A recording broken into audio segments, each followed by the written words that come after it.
राजनीति विज्ञान की कक्षा में आप सभी का स्वागत है।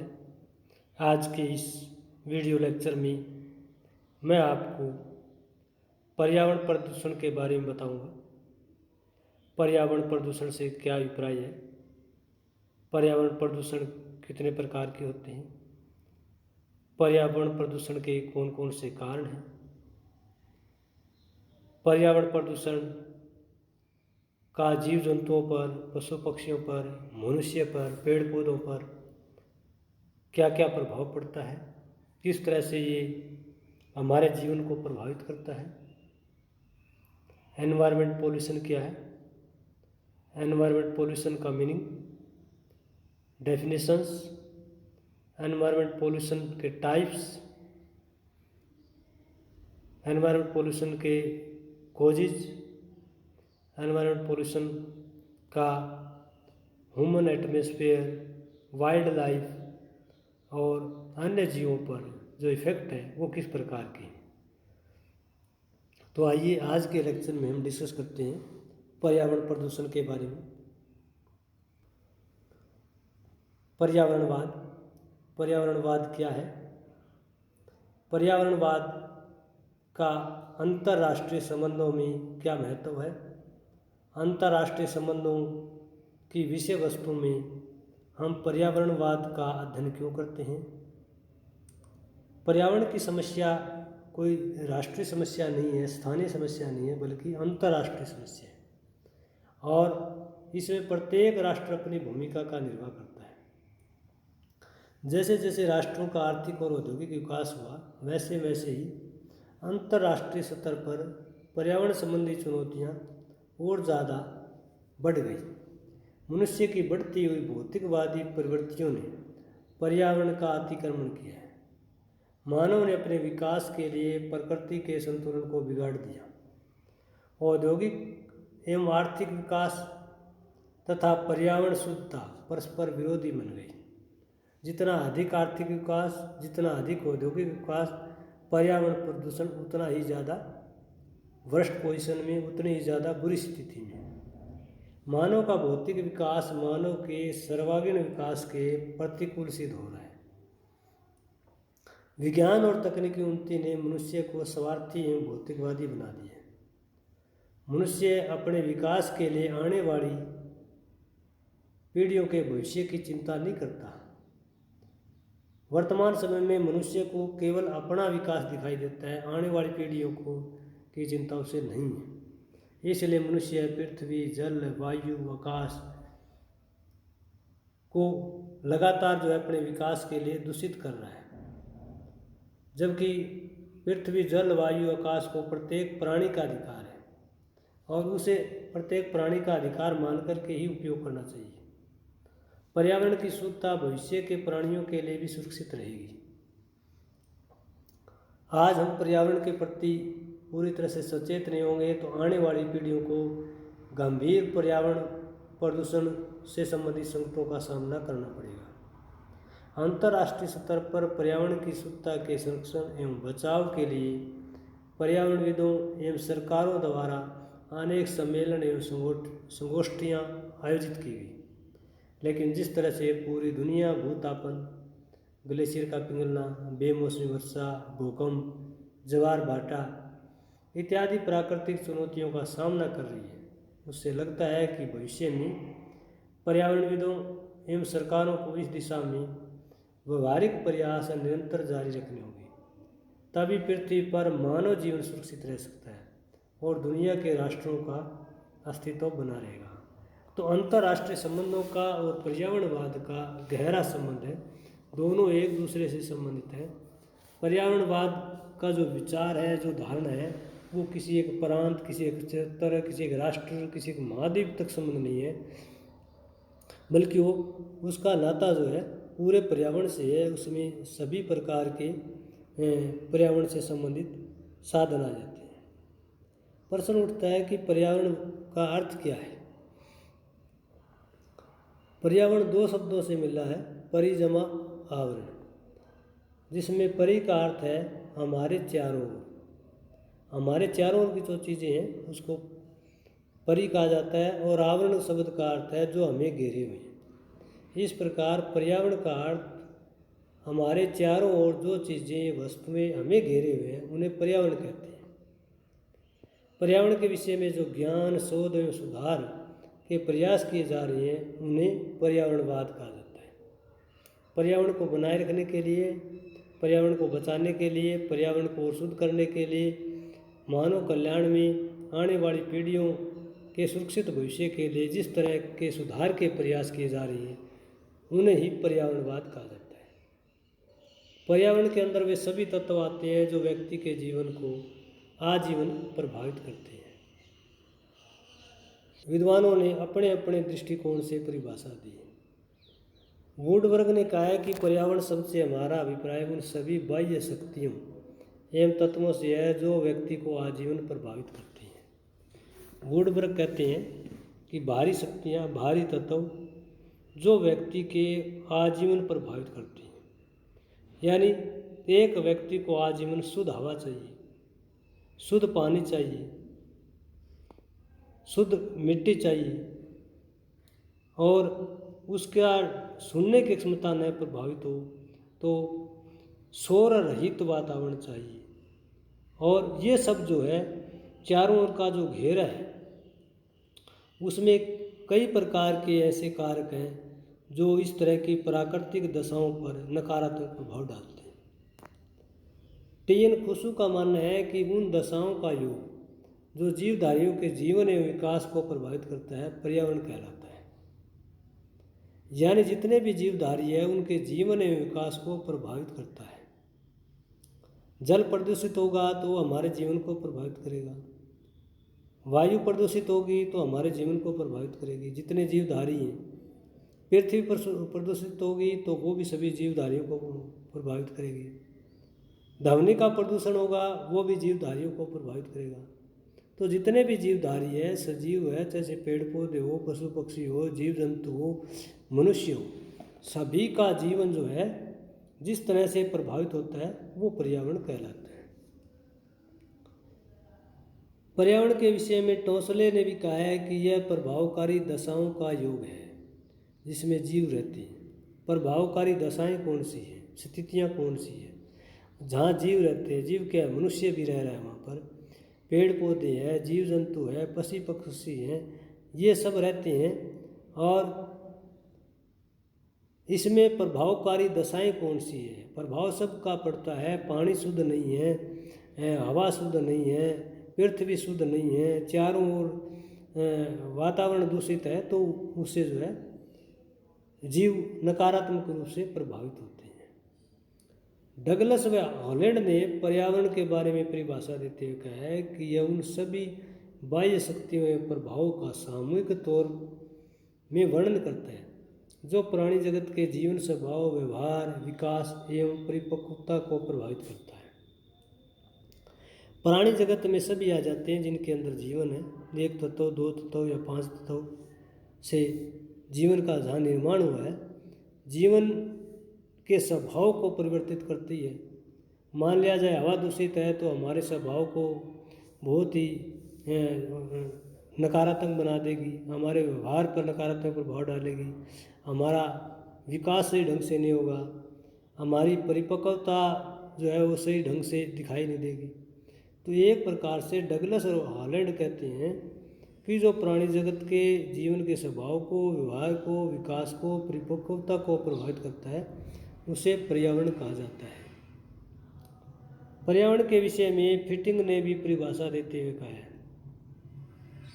कि पर्यावरण जीवों की परिस्थिति कारकों का योग है।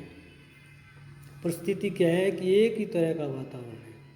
जैसे समुद्र है तो चारों ओर वहाँ पर जलीय जीवों का अस्तित्व पाया होगा। पहाड़ी क्षेत्र है तो पहाड़ी जीव जंतु है वहाँ सर्वाइव कर पाते हैं। रेगिस्तानी इलाका है तो वहाँ अलग प्रकार की इकोलॉजी है। गर्म जो जगह है वहाँ पर उसी तरह के जीव जंतुओं का अस्तित्व पाया जाएगा। तो पर्यावरण जो है जीवों की परिस्थिति के कारकों का एक प्रकार से योग है। पर्यावरण के बाद हम पर्यावरण प्रदूषण के अर्थ को समझते हैं कि पर्यावरण प्रदूषण किसे कहेंगे। पर्यावरण प्रदूषण का अर्थ कि हमारे चारों ओर के प्राकृतिक वातावरण को मनुष्य के द्वारा दूषित करना। चारों ओर का क्या है कि हवा है, जल है, जंगल है, जमीन है, ये मनुष्य अपने स्वार्थ की पूर्ति के लिए इनको दूषित करता रहता है। मनुष्य अपने विकास के लिए प्राकृतिक संसाधनों का अंधाधुंध शोषण कर रहा है, जिससे लगातार प्रकृति का संतुलन बिगड़ रहा है। मानव के अनैतिक भौतिक विकास ने जल, हवा, पानी, पृथ्वी, आकाश को दूषित कर दिया है। मनुष्य एवं पृथ्वी पर रहने वाले अन्य जीव जंतुओं, पेड़ पौधों को शुद्ध हवा, पानी नहीं मिल पा रहा, जिससे मनुष्य और जीव जंतु एवं पेड़ पौधों के प्राकृतिक विकास पर प्रतिकूल प्रभाव पड़ा है। यानी मनुष्य अपने ज़्यादा से ज़्यादा विकास के लिए आने वाली पीढ़ियों को एक बहुत बड़ा खतरा, एक बहुत बड़ी चुनौती पेश कर रहा है, जिससे जो प्राकृतिक संसाधन है, जिसमें जल, हवा, जंगल, ज़मीन, पृथ्वी, आकाश, ये सारे जो है दूषित हो रहे हैं। और मानव जो विकास आने वाले समय में मानव के अस्तित्व के लिए खतरा बने हुए हैं, इनको लेकर के सचेत होने की आवश्यकता है।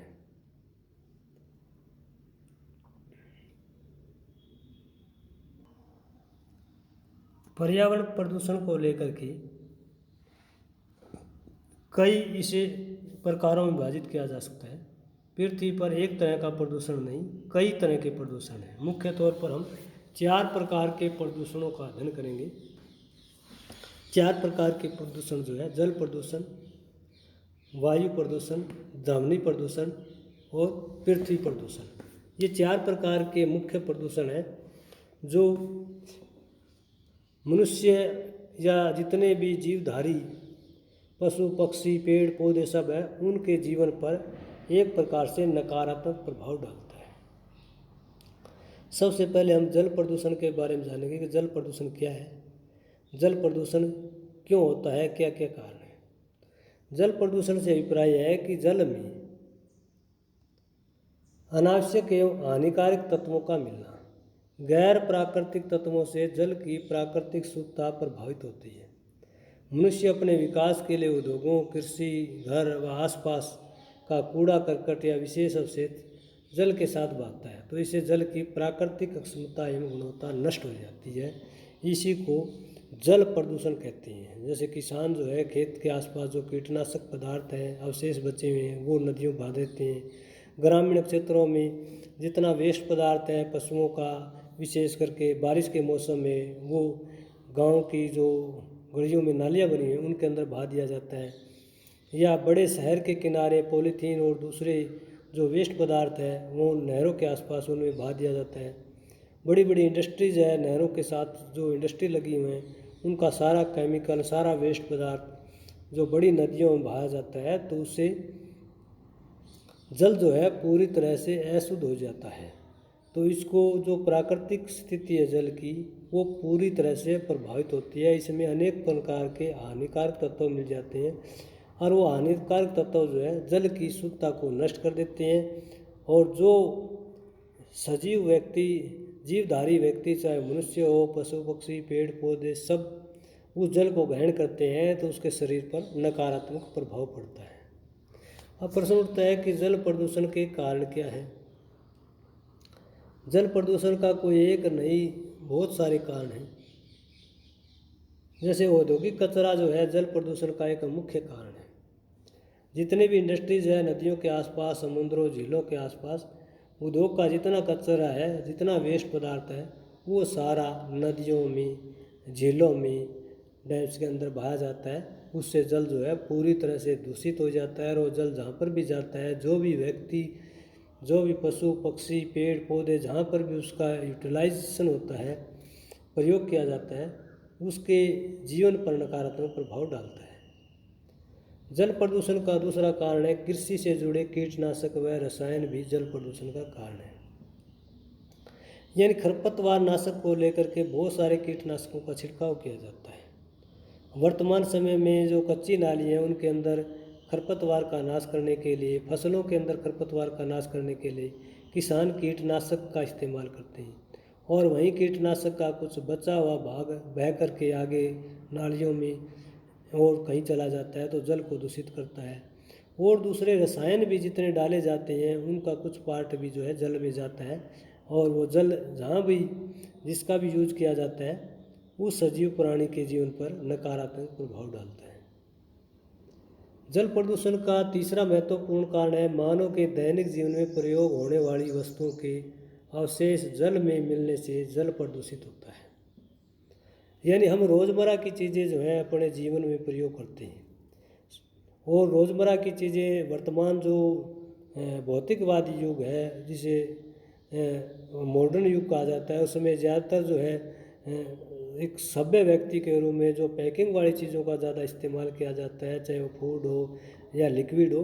और पैकिंग वाली चीज़ों में जो ज़्यादा उसका रैपर वगैरह है, उसका कवर वगैरह है, वो सारी चीज़ें हम सड़क के किनारे या नदियों के किनारे या किसी पब्लिक स्टैंड पर, railway station, bus stand, school, hospital इधर उधर फेंक देते हैं। डस्टबिन में नहीं फेंकते, फिर वो आंधी हवा में उड़ करके कहीं पर किसी भी प्रकार का जहाँ पर जल के स्रोत है वहाँ पर चला जाता है, उससे मिक्स हो जाता है, तो वो जल को अशुद्ध कर देता है। चौथा महत्वपूर्ण कारण जो है मानव मलमूत्र भी जल प्रदूषण का एक कारण है। या मानव का मलमूत्र जहाँ पर किसी प्रकार से टॉयलेट की व्यवस्था नहीं है, वॉशरूम की व्यवस्था नहीं है, खुले में मल किया जाता है, खुले में मूत्र त्याग किया जाता है, या आसपास जहाँ पर भी जल का कहीं पर निकास है उसके आसपास नदियों किनारे इस तरह का मलमूत्र त्याग किया जाता है, तो बारिश के दौरान या आंधी के दौरान या दूसरे कारणों से वो मलमूत्र जो है नदी या नालियों के जल में या किसी माध्यम से जिस भी प्रकार का जल है वहाँ पर अगर वो घुल मिल जाता है तो उसमें कीटाणु पैदा होते हैं और वो जीवधारियों के जीवन पर नकारात्मक प्रभाव डालते हैं, उनके स्वास्थ्य को खराब करते हैं।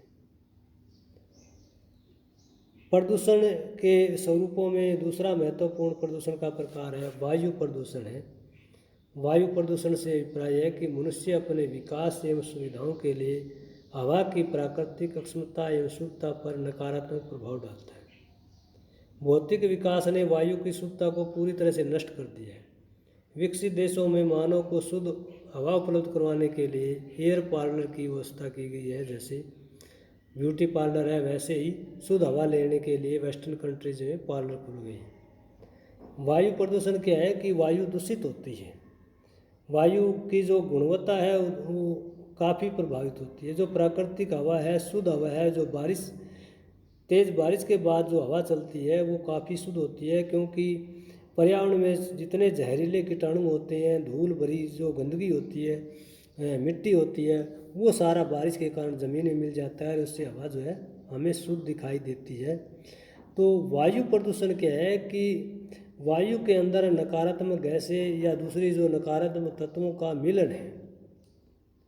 जैसे कोरोना काल के दौरान जब सड़कें सारी बंद हो गई थी, व्यक्तियों का आना जाना बंद हो गया था, ट्रांसपोर्ट सिस्टम बंद हो गया था, तो उस समय हवा जो है काफ़ी शुद्ध हो गई थी। तो एक प्रकार से मनुष्य या जीव जंतु है वो किसी प्रकार से ऐसी जो प्राकृतिक हवा से अगर वो उनकी पहुंच नहीं है तो इससे उनके शरीर पर नकारात्मक प्रभाव पड़ता है। तो प्रश्न ये है कि हवा अशुद्ध होती है, धुएं के कारण होती है, इंडस्ट्री कारण होती है, बहुत सारे कारण होते हैं इसके, उन पर हम डिस्कस करेंगे कि वायु प्रदूषण किन किन कारणों से होता है। औद्योगिक धुआं व गैस वायु प्रदूषण का एक बड़ा कारण है। जितने भी इंडस्ट्रीज़ हैं, इंडस्ट्रियल एरिया रेजिडेंशियल एरिया के आसपास नहीं होना चाहिए, इंडस्ट्रियल एरिया काफ़ी दूर होना चाहिए, और इंडस्ट्रियल एरिया के कारण ही वहाँ से जो चिमनियों से धुआं उठता है वो आसपास के वातावरण को दूषित करता है। गैस वायु प्रदूषण का एक बड़ा कारण है। परिवहन के साधनों से निकलने वाला धुआं वायु प्रदूषण का, ट्रांसपोर्ट के कारण भी जो है, जो विशेष करके डीजल के वाहन हैं वो सारे ज़्यादा से ज़्यादा प्रदूषण फैलाते हैं, पेट्रोल के वाहन कम प्रदूषण फैलाते हैं।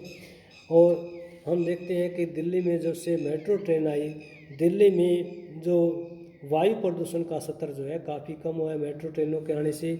और सीएनजी की जो बसें चली है दिल्ली में, उससे भी दिल्ली का जो है वायु प्रदूषण में काफ़ी सुधार हुआ है। तो जो डीजल और पेट्रोल की गाड़ियाँ वो जो है ज़्यादा से ज़्यादा प्रदूषण को, इसमें 2 व्हीलर भी आ जाता है, 3 व्हीलर, 4 व्हीलर और जितने हैवी व्हीकल है वो कहीं ना कहीं वायु प्रदूषण का एक बहुत बड़ा कारण है। विशेष करके ऐसे ट्रैफिक जिनकी जो ड्यूरेशन है वो 10 साल या 15 साल 20 साल हो गई, तो अगर उनके समय पर इंजन की सर्विस नहीं करवाई जाती तो वो बहुत ज़्यादा धुआं छोड़ते हैं और ऐसे ट्रैफिक जो है पूरी तरह से वायु को प्रदूषित करते हैं। वायु प्रदूषण का तीसरा कारण है व्यक्ति के दैनिक जीवन में उपयोग होने वाली वस्तुओं से निकलने वाला धुआं। दैनिक जीवन में हम बहुत सारी वस्तुओं का प्रयोग करते हैं, विशेष करके ग्रामीण क्षेत्रों में हम देखते हैं जो खाना है चाहे पशुओं का हो या मनुष्य का हो, वो पूरी तरह से लकड़ी की आग जला करके वो खाने का तैयार किया जाता है, तो उससे जो है वायु प्रदूषण होता है। और दूसरी चीज़ें हम जीवन में जैसे जितने भी पैकिंग फूड का इस्तेमाल करते हैं, पैकिंग वाली चीज़ों का इस्तेमाल करते हैं, तो उसमें रैपर वगैरह में सारा प्लास्टिक होता है, पॉलीथीन होता है, और उसको हम हमारे घर के आसपास अगर जलाते हैं तो उससे गैस जो हवा है वो पूरी तरह से अशुद्ध हो जाती है। उसमें कई तरह के केमिकल शामिल हो जाते हैं, कार्बन शामिल हो जाते हैं, और सांस लेते वक्त जो है वो हमारे जीवन को प्रभावित करते हैं। वायु प्रदूषण का एक कारण आंधी, तूफान और ज्वालामुखी से उत्पन्न होने वाला धुआं है। विशेष करके हम देखते हैं कि जब बहुत तेज़ आंधी आती है, बहुत तेज़ तूफान आता है, ज्वालामुखी होती है, तो उससे धुआं निकलता है, और ये धुआं जो है पर्यावरण में शामिल होकर के एक जहर का काम करता है। एक मनुष्य के स्वास्थ्य पर ये बहुत बड़ा नकारात्मक असर डालता है। सांस लेने में तकलीफ होती है, लीवर की, हार्ट की, किडनी, कई तरह की समस्याएं जो है वो मनुष्य के सामने दिखाई देती हैं। कृषि अवशेष को जलाने से उत्पन्न हुआ धुआं। वर्तमान समय में जो कृषि के अवशेष हैं उनको जलाने से उत्पन्न होने वाला धुआं भी वायु प्रदूषण का एक बड़ा कारण है। अगर आप NCR के आसपास रह रहे हैं, दिल्ली या दिल्ली का जो NCR है उसके आसपास रह रहे हैं, तो आप नवंबर के महीने में हम देखते हैं कि जनवरी जैसी, फरवरी जैसी, दिसंबर जैसी धुंध सी दिखाई देगी। वो सारा क्या है कि हरियाणा और पंजाब में विशेष करके जो धान के अवशेष होते हैं उनके जलाने से आसपास जो है धुएं की चादर बन जाती है, और अक्टूबर के लास्ट और नवंबर में जो है हरियाणा या दिल्ली NCR के क्षेत्र में रहने वाले लोगों के आंखों में जलन होनी आरंभ हो जाती है, सांस लेने में तकलीफ होती है। विशेष करके जो व्यक्ति हॉस्पिटलाइज्ड है, अस्पतालों में उपचाराधीन है, या बुजुर्ग हैं, या किसी प्रकार के शारीरिक स्वास्थ्य से जूझ रही हैं, ऐसे लोगों को अक्टूबर लास्ट और नवंबर के महीने में जो है इस धुएं के नकारात्मक प्रभाव को झेलना पड़ता है। वायु प्रदूषण का एक बड़ा कारण परमाणु विस्फोट और रॉकेट से उठने वाला धुआं है। यानी वर्तमान समय में परमाणु शक्ति संपन्न राष्ट्रों की होड़ को लेकर के बहुत सारे राष्ट्र आए दिन इस तरह की कोशिश करते हैं कि अंतर्राष्ट्रीय स्तर पर उस राष्ट्र की एकता अखंडता बनी रहे, इसलिए वो राष्ट्र परमाणु शक्ति संपन्न बनना चाहता है। उसे जितने विस्फोट करता है, जितने भी एक्सपेरिमेंट किए जाते हैं परमाणु ऊर्जा शक्ति संपन्न बनने के लिए, उससे उठने वाला धुआं और वो केमिकल जहाँ पर भी जाता है वो उसके आसपास के वातावरण पर बुरा प्रभाव डालता है, आसपास की हवा को पूरी तरह से दूषित कर देता है। रासायनिक खादों और कीटनाशकों को उचित ढंग से नष्ट न करने से उत्पन्न होने वाली जहरीली गैसें। बहुत सारी रासायनिक खाद्य हैं वो भी अपना जो है रेडिएशन छोड़ते हैं, कीटनाशक है वो अपना रेडिएशन छोड़ते हैं। कीटनाशकों से बहुत तेज़ गंध आती है। अगर उनको उपयोग करने के बाद उनके खाली जो बोतल होती है, उनको डिब्बे को अगर ज़मीन के अंदर गहराई में न गाड़ा जाए या प्रॉपर तरीके से नष्ट न किया जाए तो अनेक प्रकार की जहरीली गैसें वातावरण में फैलती है, जिससे हवा अशुद्ध होती है और वो मनुष्य के जीवन को या सजीव प्राणियों के जीवन को नकारात्मक रूप से प्रभावित करती है।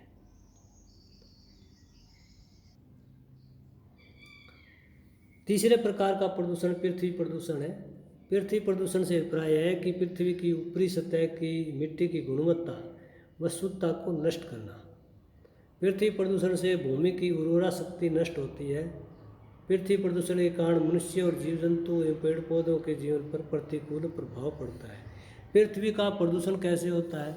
आमतौर पर देखा जाता है कि पृथ्वी की जो ऊपरी 6 इंच वाली सतह है, जितने एग्रीकल्चर एक्सपर्ट हैं वो मानते हैं कि पृथ्वी की ऊपर वाली 6 इंच की जो मिट्टी है वही जो है फर्टाइल होती है, वही उपजाऊपन होती है। और इस ऊपर वाली 6 इंच मिट्टी के अंदर किसी प्रकार के अगर प्लास्टिक का मिक्सर हो जाता है, किसी केमिकल का मिक्सर हो जाता है, या किसी प्रकार से जहाँ पर सेम की जगह ऊपर नमक की परत जम जाती है, तो उससे मिट्टी की जो प्राकृतिक गुणवत्ता है, प्राकृतिक शुद्धता है, वो पूरी तरह से नष्ट हो जाती है। और जब पृथ्वी की ऊपरी 6 इंच सतह की प्राकृतिक शुद्धता नष्ट हो जाती है, या जो वेस्ट पदार्थ है वो जलाने से पृथ्वी के जो अंदर मित्र कीट हैं ऊपर की 6 इंच में वो ख़त्म हो जाते हैं, तो वो भी जो है पृथ्वी का प्रदूषण कहलाता है। अब प्रश्न उठता है पृथ्वी प्रदूषण के कारण क्या है? पृथ्वी प्रदूषण के भी बहुत सारे कारण हैं। पहला कारण यह कि मनुष्य द्वारा दैनिक जीवन में उपयोग किए जाने वाला कूड़ा करकट पृथ्वी प्रदूषण का एक बड़ा कारण है। यानी मनुष्य जो है अपने दैनिक जीवन में बहुत सारी चीज़ों का प्रयोग करता है, और वो चीज़ें कहीं ना कहीं उनका मनुष्य जो है पृथ्वी पर उनको एक प्रकार से फेंक देता है वेस्ट के रूप में, और वो पृथ्वी की ऊपरी सतह में जा कर के मिक्स हो जाती है। इससे पृथ्वी प्रदूषण होता है। उद्योगों से उत्पन्न होने वाला अवशिष्ट पदार्थ भी पृथ्वी प्रदूषण का एक बड़ा कारण है। जहाँ पर इंडस्ट्री है उसके आसपास इंडस्ट्री का जिस भी चीज़ की इंडस्ट्री है उसमें जो वेस्ट पदार्थ बच जाता है, जो केमिकल बच जाता है, जो अवशिष्ट पदार्थ बचता है, वो आसपास की जगह फेंक दिया जाता है। तो आसपास के काफ़ी बड़े क्षेत्र में ज़मीन जो है अनफर्टाइल हो जाती है, अनउपजाऊ हो जाती है। वहाँ पर किसी प्रकार का जर्मिनेशन नहीं होता, यहाँ तक कि पेड़ पौधे आसपास के वो भी नष्ट हो जाते हैं, और पृथ्वी की जो गुणवत्ता है वो पूरी तरह से नष्ट हो जाती है। तीसरा कारण है खनन के अवशिष्ट पदार्थ पृथ्वी की गुणवत्ता को प्रभावित करते हैं। जहाँ पर बड़े बड़े पहाड़ हैं और पहाड़ी क्षेत्र है, वहाँ पर जिस तरह से पहाड़ी क्षेत्र को चीर करके तोड़ करके बजरी का, क्रेशर का और दूसरी चीज़ों का निर्माण किया जाता है मशीनिक बड़ी बड़ी मशीनों के द्वारा, तो उसके आसपास जहाँ पर भी पृथ्वी है, जहाँ पर भी वो कचरा गिरता है, उससे पृथ्वी की गुणवत्ता नष्ट हो जाती है। वहाँ पर जो है ज़मीन का फर्टाइल और नष्ट हो जाता है। कृषि उर्वरक, रसायन, कीटनाशक पृथ्वी की ऊपरी सतह को दूषित करते हैं। एग्रीकल्चर सेक्टर में जितने भी उर्वरक, जो खाद वगैरह प्रयोग किए जाते हैं, जो केमिकल प्रयोग किए जाते हैं ज़्यादा से ज़्यादा फसल लेने के लिए, वो भी ज़मीन की ऊपरी सतह पर नकारात्मक प्रभाव डालते हैं। जितने भी कीटनाशक का हम इस्तेमाल करते हैं वो पृथ्वी की ऊपरी सतह पर जो पृथ्वी के अंदर मित्र कीट है वो पूरी तरह से पृथ्वी की गुणवत्ता को नष्ट करते हैं। इसी तरह बहुत सारे किसान जो है, जैसे अक्टूबर नवंबर के महीने में धान का जो वेस्ट पदार्थ है उसमें आग लगा देते हैं, या फिर अप्रैल और मई के अंदर जो गेहूं की फसल है उसका जो वेस्ट बच जाता है फाने वगैरह, उसमें आग लगा देते हैं। तो आग लगाने से पृथ्वी का जो ऊपरी सतह है वो जल जाती है और मित्र कीट नष्ट हो जाते हैं। इससे भी जो है धुआं भी फैलता है, पृथ्वी की जो उर्वरा शक्ति है वो भी नष्ट होती है। वाहनों से निकलने वाला कचरा भी पृथ्वी की गुणवत्ता को प्रभावित करता है। वाहनों से ही बहुत सारा कचरा निकलता है। हम ऑटो मार्केट के आसपास देखते हैं तो बहुत सारा क्षेत्र ऐसा है जहाँ ज़मीन बिल्कुल जो है ब्लैक रंग की हो जाती है, क्योंकि उसके अंदर जो ऑयल है और दूसरे जो केमिकल हैं मिस्त्री जिस तरह से इंजन की सर्विस के लिए यूज़ करते हैं, उससे ज़मीन की उर्वरा शक्ति पूरी तरह से नष्ट हो जाती है। तो ये पृथ्वी प्रदूषण का एक बड़ा कारण है कि मिट्टी की जो प्राकृतिक स्थिति है वो पूरी तरह से इसमें नष्ट हो जाती है। पर्यावरण प्रदूषण में चौथा कारण ध्वनि प्रदूषण का है। ध्वनि प्रदूषण, नॉइज पोल्यूशन किसे कहते हैं? ध्वनि प्रदूषण का अभिप्राय है कि जब ध्वनि इतनी अधिक तीव्र और भारी हो जाए कि जो मनुष्य व अन्य जीव जंतुओं के लिए असहनीय हो जाए। ध्वनि की तीव्रता व सघनता को डेसिबल में मापा जाता है। साधारणतः 25 डेसिबल की आवाज़ मनुष्य के लिए सामान्य मानी जाती है। इससे ज़्यादा डेसिबल की आवाज़ शोर एवं ध्वनि प्रदूषण में बदल जाती है। अत्यधिक शोरगुल, ये शोर है। अत्यधिक शोरगुल एवं गहन ध्वनि मनुष्य एवं अन्य जीव जंतुओं के स्वास्थ्य पर बुरा प्रभाव डालती है। ध्वनि प्रदूषण क्या है कि जहाँ हमारे सुनने की क्षमता प्रभावित होती है। जब भी हम किसी इंडस्ट्री का दौरा करते हैं, भ्रमण करते हैं, तो इंडस्ट्री के अंदर रहने वाले कर्मचारी हम देखते हैं कि कई बार जो है हम बहुत ऊंची आवाज़ें बोलते हैं, लेकिन ऐसे लोगों को सुनाई नहीं देता। या कहीं पर डीजे बज रहा है या कोई और किसी प्रकार का कल्चरल प्रोग्राम है, तो उसके आसपास जब तेज़ ध्वनि वाला संगीत बज रहा है तो हमें आसपास के जो व्यक्ति हैं उनकी जो वार्तालाप है वो आसानी से सुनाई नहीं देती। हमें एक दूसरे के कान में जा कर के बोलना पड़ता है, तब सुनाई देता है। तो ये एक प्रकार का ध्वनि प्रदूषण है। इंडस्ट्री के द्वारा, ट्रैफिक के द्वारा जो हॉर्न दिए जाते हैं, हाई प्रेशर के हॉर्न होते हैं, वो भी ध्वनि प्रदूषण करते हैं, जिससे हमारे सुनने की क्षमता प्रभावित होती है। विशेष करके नगरों और महानगरों में जहाँ पर ट्रेन, ट्रैफिक और दूसरे जो साउंड है वो बहुत ज़्यादा मात्रा में होते हैं इंडस्ट्रियल एरिया के कारण, वहाँ पर जो है ध्वनि प्रदूषण ग्रामीण क्षेत्रों की तुलना में ज़्यादा पाया जाता है। प्रश्न उठता है कि ध्वनि प्रदूषण के कारण क्या है। ध्वनि प्रदूषण का पहला कारण उद्योगों को मशीनों से निकलने वाली तीव्र व गहन ध्वनि प्रदूषण का एक कारण है। जितनी भी इंडस्ट्री हैं उनके अंदर जो मशीन कलपुर्जे चलते हैं, उनसे एक बहुत तीव्र और हाई लेवल की साउंड होती है, और उसके आसपास रहने वाले जो लोग हैं उनकी सुनने की क्षमता इससे प्रभावित होती है। तो इसलिए इंडस्ट्रियल एरिया जितना भी है उसको पर्यावरण कहते हैं कि रेजिडेंशियल एरिया से काफ़ी दूर स्थापित किया जाए, ताकि आम नागरिकों की सुनने की जो क्षमता है वो नकारात्मक रूप से प्रभावित ना हो। यातायात के साधनों से निकलने वाले हॉर्न की आवाज़ें भी वायु प्रदूषण का एक कारण है। बहुत सारे जो ट्रैफिक हैं उनमें हाई प्रेशर के हॉर्न होते हैं या विशेष प्रकार के हॉर्न लगाए जाते हैं। वो आमतौर पर अगर एकदम से उस ट्रैफिक के आसपास जो खड़े व्यक्ति हैं उनके जो सुनने की क्षमता है वो बुरी तरह से प्रभावित होती है। और विशेष करके बाज़ार में जब एक ड्राइवर जो है नासमझी में बार बार हॉर्न देता है तो इससे भी वायु प्रदूषण होता है। यातायात के जितने भी साधन हैं, 2 व्हीलर है, 3 व्हीलर है, 4 व्हीलर है, हैवी व्हीकल है, ट्रक वगैरह है, रेलवे ट्रेनें वगैरह हैं या वायुयान है, सब ये जो है एक प्रकार से ध्वनि प्रदूषण करते हैं। ध्वनि प्रदूषण का एक बड़ा कारण है। प्राकृतिक असंतुलन जैसे आंधी, बिजली का कड़कना, पहाड़ों का टूटना, ज्वार भाटा, तेज़ बारिश ध्वनि प्रदूषण के कारण है। जब बहुत तेज़ आंधी आती है तो बहुत सारी चीज़ें गिरती है, टूटती है, उससे बहुत तेज़ आवाज़ आती है। बिजली कड़कड़ाती है तो उससे भी हमारी जो सुनने की क्षमता है वो नकारात्मक रूप से प्रभावित होती है। पहाड़ों को तोड़ा जाता है या लैंडस्लाइड होती है, बहुत तेज़ आवाज़ आती है, तो उससे न केवल ध्वनि प्रदूषण बल्कि पृथ्वी का प्रदूषण, वायु का प्रदूषण, जल का प्रदूषण होता है।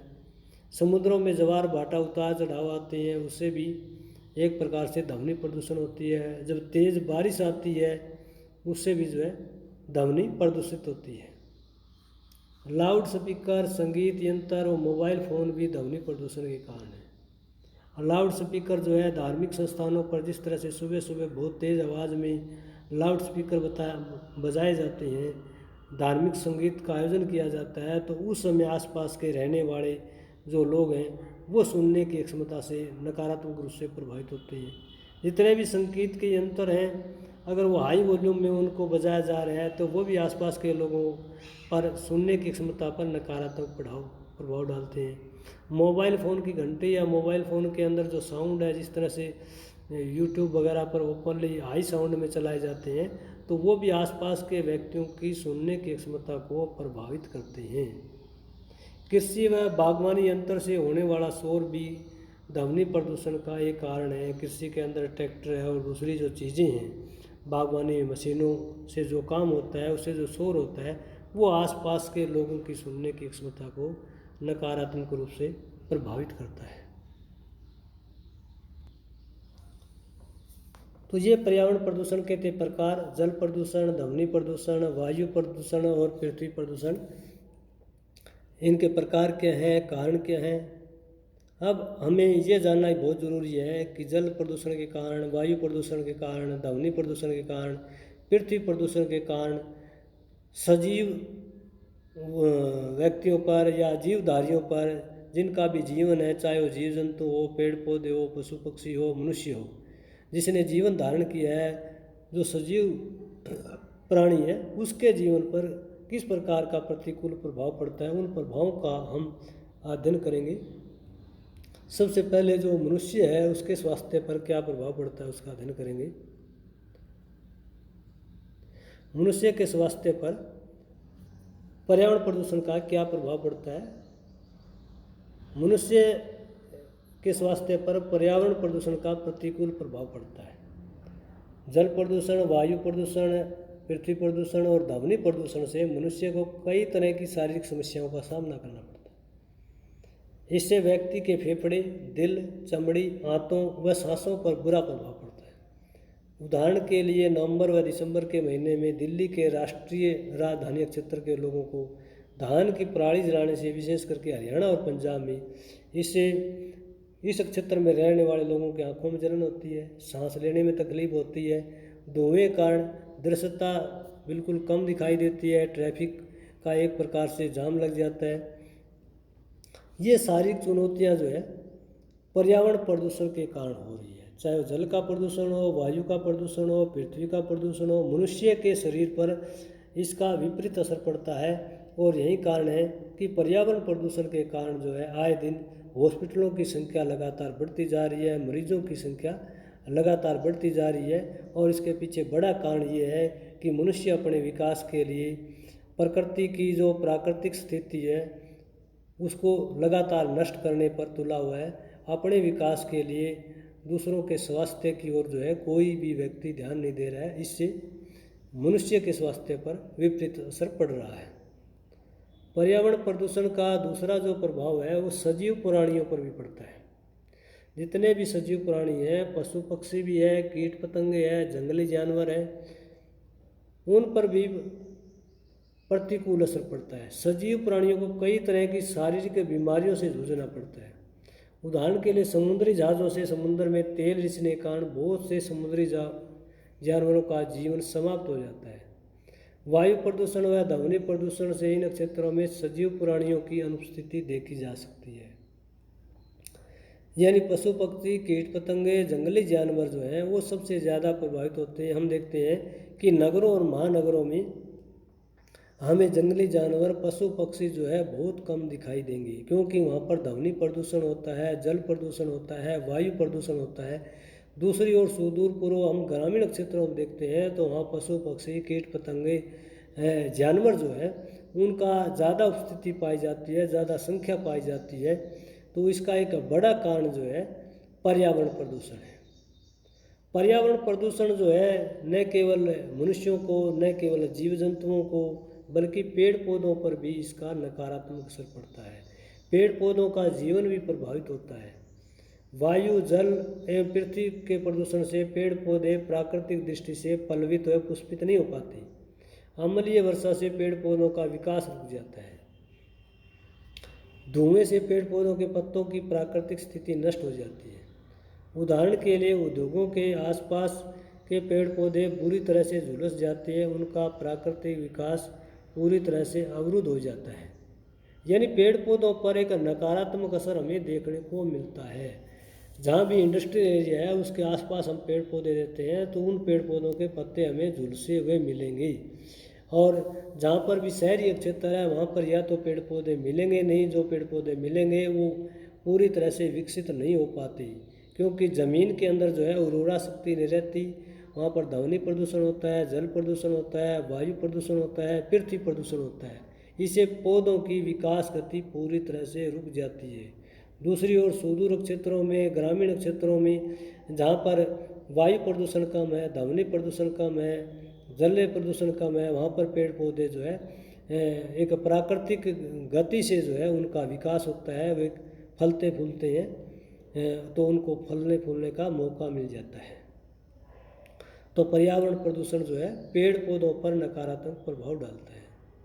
पर्यावरण प्रदूषण जो है उपजाऊपन में कमी लाता है। फर्टाइल लैंड को अनफर्टाइल लैंड में कन्वर्ट कर देता है।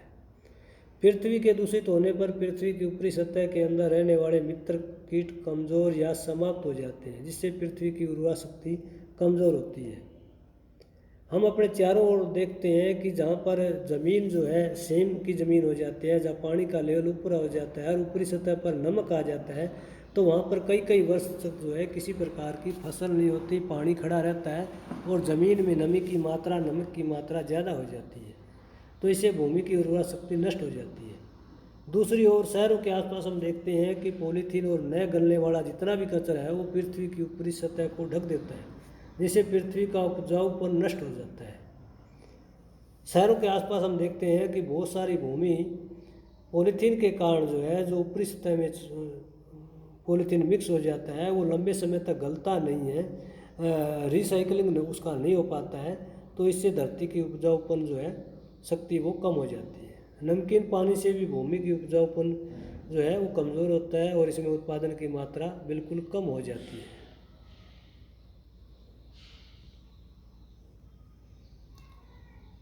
पर्यावरण प्रदूषण जो है मानसिक स्थिति पर भी प्रभाव डालता है। पर्यावरण प्रदूषण से व्यक्तियों की मानसिक स्थिति पर प्रतिकूल असर पड़ता है। बड़े बड़े महानगरों में जहाँ जल प्रदूषण, ध्वनि प्रदूषण, वायु प्रदूषण शिखर पर होता है, वहाँ के लोगों की मानसिक स्थिति असंतुलित हो जाती है। अत्यधिक ध्वनि, भीड़ भाड़ वाले क्षेत्रों के निवासियों को अनेक मानसिक चुनौतियों का सामना करना पड़ता है। शहरी क्षेत्रों में लोग तनाव, अवसाद, चिंता, भय व असुरक्षा का गंभीरता से सामना करना पड़ता है। मानसिक समस्याएं पर्यावरण प्रदूषण के आधार पर उत्पन्न होती है। जैसे हम देखते हैं कि मेंटली डिस्टर्ब जितने लोग होंगे, उसमें ग्रामीण क्षेत्रों में ऐसे लोग बहुत कम मिलेंगे। मेंटली डिस्टर्बेंस के केस शहरी क्षेत्रों में ज़्यादा मिलेंगे, क्योंकि शहरी क्षेत्रों में ध्वनि प्रदूषण है, वायु प्रदूषण है, जल का प्रदूषण है और भौतिकवाद की अंधी दौड़ में व्यक्ति जो है दूसरे व्यक्तियों के साथ प्रतिस्पर्धा ज़्यादा करता है और प्रतिस्पर्धा में अगर वो कामयाब नहीं होता तो वो मानसिक बीमारियों का भी शिकार हो जाता है। तो इससे मनुष्य की मानसिक स्थिति पर नकारात्मक प्रभाव पड़ता है। प्राकृतिक असंतुलन जो है वो पर्यावरण प्रदूषण के कारण होता है।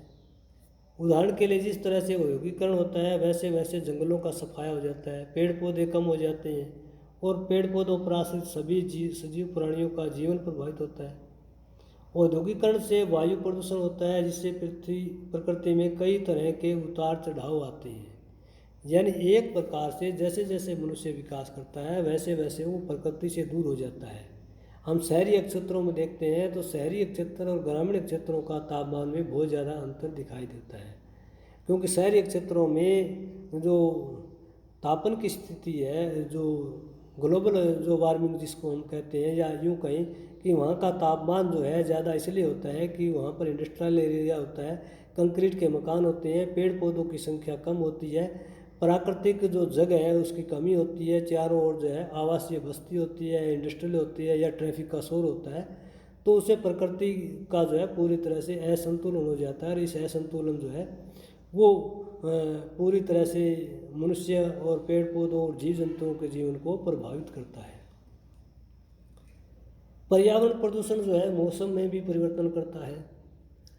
पर्यावरण प्रदूषण से मौसम में अप्रत्याशित परिवर्तन होता है। उदाहरण के लिए भारत में वर्षा ऋतु के बाद वसंत और पतझड़ में भारी वर्षा का होना, या वर्षा ऋतु के बाद भी पश्चिमी विक्षोभ के कारण वर्षा, ओले, आंधी का आना मानव द्वारा प्राकृतिक संसाधनों का अंधाधुंध दोहन करना है। मनुष्य ने अपने विकास के लिए प्रकृति के साथ अनेक प्रकार की छेड़छाड़ की है। जितने हम पौधे उखाड़ लेते हैं, काट देते हैं, उतने ही पौधे अगर हम लगाएं, चारों ओर हरियाली हो, तो वातावरण जो है बिल्कुल शुद्ध रहता है, हवा शुद्ध रहती है, पृथ्वी का जो बारिश के कारण या भूमि का कटाव है वो बंद हो जाता है, हमें हवा शुद्ध देखने को मिलती है, ध्वनि प्रदूषण नहीं होता और हमें एक प्रकार से मानसिक सुकून मिलता है, हमारे स्वास्थ्य पर इसका सकारात्मक असर पड़ता है। लेकिन चारों ओर जंगलों की कटाई की जाती है, जल के चाहे नदियों का जल हो या और छोटी नालियों का, उसमें हम कचरा, गंदा पदार्थ जितना डालते हैं वो आगे जल करके कहीं न कहीं मनुष्य उसका यूज करता है, तो फिर मनुष्य के शरीर पर नकारात्मक प्रभाव डालता है।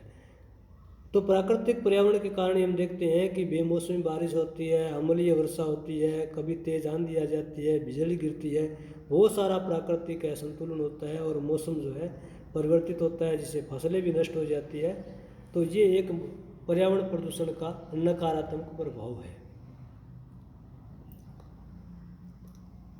पर्यावरण प्रदूषण का एक बड़ा कारण है ऑक्सीजन की कमी। यानी मनुष्य ने अपने विकास के लिए मानव बस्ती एवं उद्योगों का ढांचा खड़ा करके वनों की अंधाधुंध कटाई की। हम शहरों के आसपास देखते हैं जितने भी ग्रामीण क्षेत्र हैं, कुछ ही वर्षों में वो जो एग्रीकल्चर सेक्टर है वो रेजिडेंशियल में कन्वर्ट हो जाता है या इंडस्ट्रियल एरिया में कन्वर्ट हो जाता है, बिना किसी विशेष प्रकार की प्रक्रिया के ही, क्योंकि मनुष्य ने अपने भौतिक विकास के लिए धीरे धीरे जंगलों की कटाई शुरू कर दी है। तो इससे क्या है कि हमारा जो पृथ्वी की जो गुणवत्ता है वो लगातार नष्ट हो रही है पेड़ पौधों के अभाव में, और इंडस्ट्री से जो है वायु प्रदूषण हो रहा है, ध्वनि प्रदूषण हो रहा है, जल प्रदूषण हो रहा है, और वनों के अवैध कटाव के कारण अनेक जीव जंतु लुप्त हो गए। जो जीव जंतुओं का जो जीवन चक्र है, एक जीव दूसरे जीव पर आश्रित है, तो उसका जो जीवन चक्र है वो पूरी तरह से पशु पक्षियों का नष्ट हो गया है, और उस पर जो है मनुष्य के स्वास्थ्य पर भी नकारात्मक असर पड़ता है। वन कार्बन डाइऑक्साइड जो है वो ग्रहण करते हैं और ऑक्सीजन छोड़ते हैं, और जब जंगल नहीं होंगे, वन नहीं होंगे, तो कार्बन डाइऑक्साइड कैसे कंज्यूम होगा और ऑक्सीजन हमें कैसे मिलेगी। वनों की अवैध कटाई से मनुष्य का सांस लेना दुर्भर हो गया। वनों की अवैध कटाई से भूमि का उपजाऊपन भी नष्ट हो गया। जब बारिश के दिनों में बहुत तेज़ बारिश होती है तो बहुत सारी मिट्टी बह करके इधर उधर चली जाती है, उससे पृथ्वी की गुणवत्ता नष्ट हो जाती है। 2019-20 में हमने देखा कि कोविड का जो पीरियड आया, महामारी का पीरियड आया, तो सारी दुनिया को ये बिल्कुल एहसास हो गया कि किस तरह से पर्यावरण ऑक्सीजन की कमी से बहुत सारे लोगों ने अपने जीवन से हाथ धोना पड़ा, हॉस्पिटलाइज्ड हुए, लेकिन ऑक्सीजन के अभाव में वो अपने जीवन को बचा नहीं सके। और वैज्ञानिकों ने ये बिल्कुल एक सिद्ध किया, लोगों को प्रेरित किया कि आने वाले समय में हम अगर पेड़ नहीं लगाएंगे, चारों ओर हरियाली नहीं होगी, तो आने भविष्य में हमें इसी तरह की ऑक्सीजन की कमी के कारण अपने जो प्राण है वो संकट में डालने पड़ेंगे। तो ऑक्सीजन की कमी का एक बड़ा प्रभाव जो है पर्यावरण प्रदूषण के कारण है। पर्यावरण प्रदूषण के कारण उत्पादन में भी लगातार कमी आ रही है।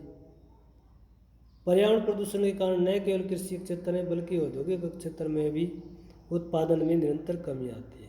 पृथ्वी की प्राकृतिक अवस्था नष्ट होने से भूमि की ऊपरी सतह पर मित्र कीट नष्ट हो जाते हैं। शत्रु कीट या परजीवी हर तरह से फसलों और सब्जियों को नुकसान पहुंचाते हैं।